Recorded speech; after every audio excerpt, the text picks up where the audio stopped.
SWOOD is a fully integrated gold partner product for SOLIDWORKS aimed at furniture designers. SWOOD Design is used to significantly reduce design times for furniture projects and allows you to create reports and documentation for the workshop. SWOOD CAM allows the creation of your CAM programs. We begin in SWOOD Design. As you can see, it is fully integrated into the task pane of SOLIDWORKS and consists of various tabs. The first tab, Frames Library, allows us to choose from configurable simple or more complex frames that act as a starting point of our design. We can choose a frame from some default examples or create our own. The second tab, SWOOD Box, allows you to choose typical features or components that you wish to add to your design, such as doors, drawer units, feet, and so on. To use these, it's just a case of dragging and dropping them into your design. Again, you are provided with default examples as well as having the ability to create your own. The third tab, SWOOD Panels Library, allows us to choose from a library of classic panels or special panels that you may wish to use in your design. The Edge Bands Library tab allows us to choose from a library of edge band styles that we wish to use in our design. Again, it's simply a case of dragging and dropping these onto our panel. The Profiling Library tab allows us to choose from a range of profiles that we can drag and drop onto our panels. Again, these are fully customizable. The Connectors Library tab gives us access to a hardware library from major suppliers, where we can drag and drop various connector types into our design. This will give us the option to place the hardware, but also cut the holes into our design to house the hardware too. Finally, the Materials Library gives us access to various materials that we may wish to use. So these could be standard panels of various sizes and materials, laminated panels, and so on. Now to see an example of SWOOD in action. We begin by creating a new SWOOD frame.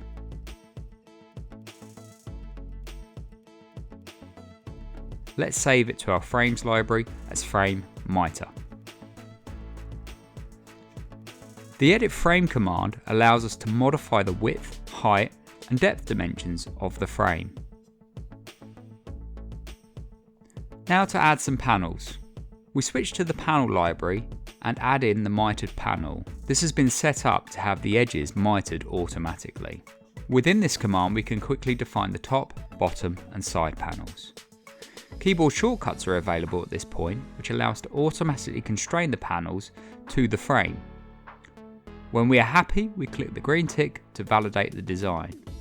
At this point, it will create all the panel parts in our frame assembly, as well as all the constraints.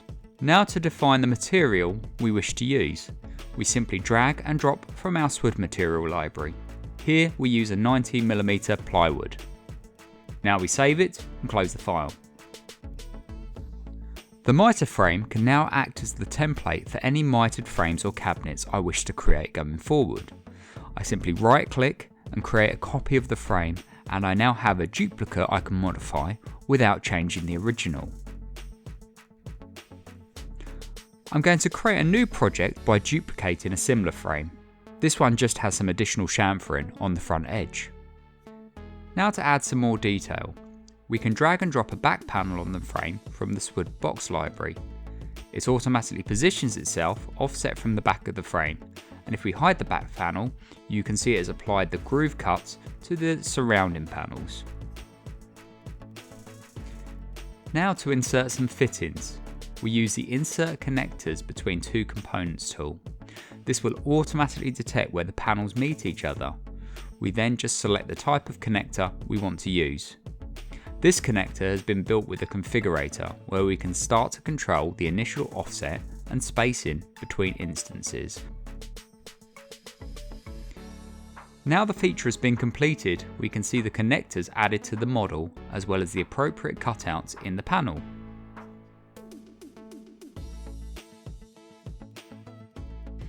At this stage, we now decide that we would like to make our frame out of a different material.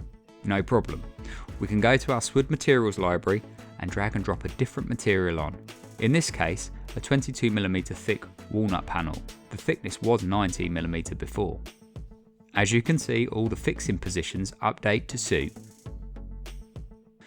Because we have changed to a real wood, grain direction has now become important. We can modify the grain direction by editing the panel. For cutting purposes, we can also include stock extension on any panel, which will be useful for our reports and cut lists. Now back to the SWOOD library. We'll drag in the dividers. The volume for the dividers has been automatically detected, and a configurator has been launched, where we can control how many dividers we want and how they are spaced across the volume. Next, we'll drag in the draw fronts. We now have 3 volumes we can apply this to. I'll drop it on the left hand side. My configurator for the draw fronts launches, and I can again define how many draw fronts I want, whether I want the draw fronts to be of equal size, what gaps I want between the draw fronts, and the offset of the draws from the surrounding panels. We'll now open the draw fronts in their own window and carry on working. As you can see, the draw fronts are made from MDF and have an edge banding applied. If we wanted to change the edge band, it's just a case of dragging them on from the library. Here we'll choose a white 1mm and you can see the model change. Or we could choose an oak 6mm chamfered. We'll actually go back to oak 2mm. Next, we'll change the material of the draw fronts. In this case, we'll use a laminate. As you can see, we are given the choice to apply the laminate to one or both sides of our panel. As I apply the laminate, you can see the thickness of the panel change to suit. Next, we'll drag in some handles. You will see the handles have been added to the design, as well as the fixing holes. Switching back to the main assembly, you can see everything updates nicely. On the right hand side, we will drag in a front.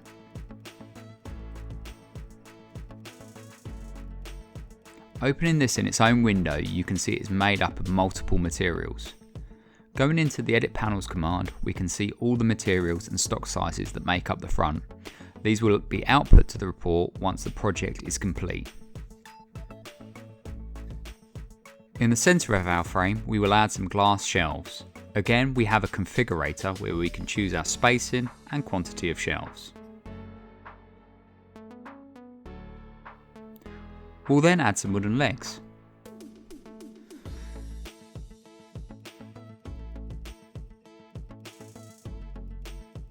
We'll also add some blum hinges, where we can control the amount of hinges and various other parameters.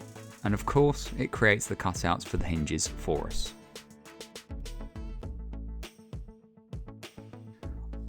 On the right hand side, we'll add some draw boxes, where we can control the size of the box based on the draw front.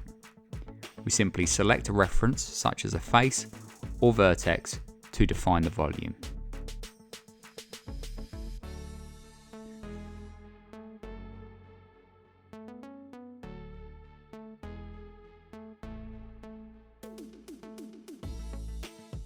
At this point, our design is finished, so let's create a report. By clicking SWOOD Design Reporting, lots of the documentation is automatically generated. For example, we will see a cut export, the stock list, the hardware lists, CNC programs, the costing lists, and so on.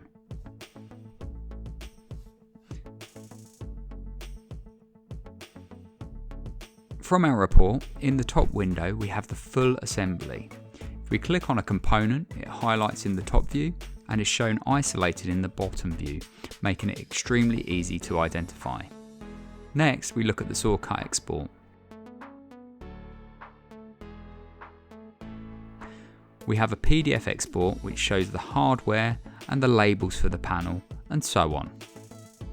The HTML document collates all of our report information into an interactive document which can be viewed in a web browser. The Home tab gives us a simple overview of our project. The Views tab allows us to see our 2D views. The Stocks tab gives us access to views of all the panels with key information such as size, grain direction, and whether edge bands are required or if they are laminated. The Hardware tab gives us access to the hardware used in our project, complete with name, supplier, quantity and cost. The Programs tab gives us information regarding the CNC programs that have been generated. Clicking on the link gives us access to the program. This program has been generated with a G-code post-processor. We can also access the labels with barcodes that are generated for each panel for easy identification. The Summary tab gives us the bill of materials with all the information about costing. So we have panel costs, hardware costs, machining costs, and so on. Finally, we have the Messages tab. This could be used for communication to the shop floor for additional manufacturing information. We'll now move on to SWOOD CAM and look at how we can generate the program for the left panel.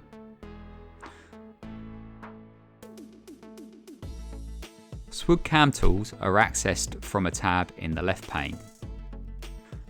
The first thing we need to do is select the machine that we're going to use. Here we will use a G-code post processor, but others are available such as HOMAG, BSA and so on. Now we have selected our machine and we see a representation of the machine in the graphics area. We can now start to manage the work table. I've chosen to use small vacuums and the beams and suction cups have been placed in the most optimised way. In the task pane, we have our tools available to select. We can define our tooling by simply editing the parameters of the tooling.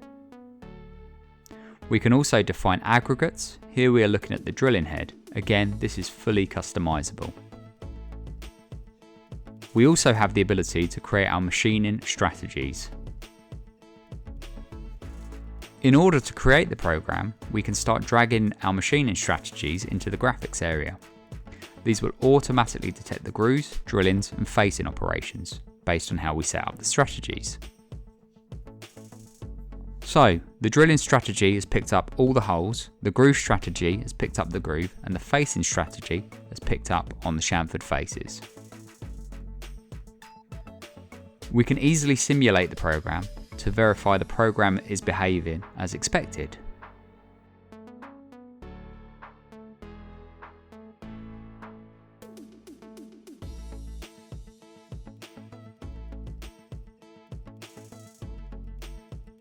So very quickly we have generated our program and we can encode the program at the click of a button.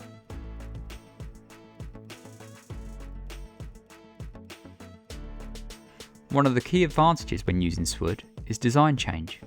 Here we switch back to the top level assembly and modify the frame size. We change the depth of the frame and obviously the frame size will change, but with the intelligence we've built in, all the components update to suit, such as the depth of the drawers and positions. Also, the amount of connectors recalculate based on the configurator tool parameters. Not only that, if we switch back to the panel, you will see there is an associativity between the model and the CAM program. As you can see, the positions of the vacuums have changed. And if we run the simulation, we can see the new holes have been recognised and the trajectories for the grooves and chamfer cuts have also been updated.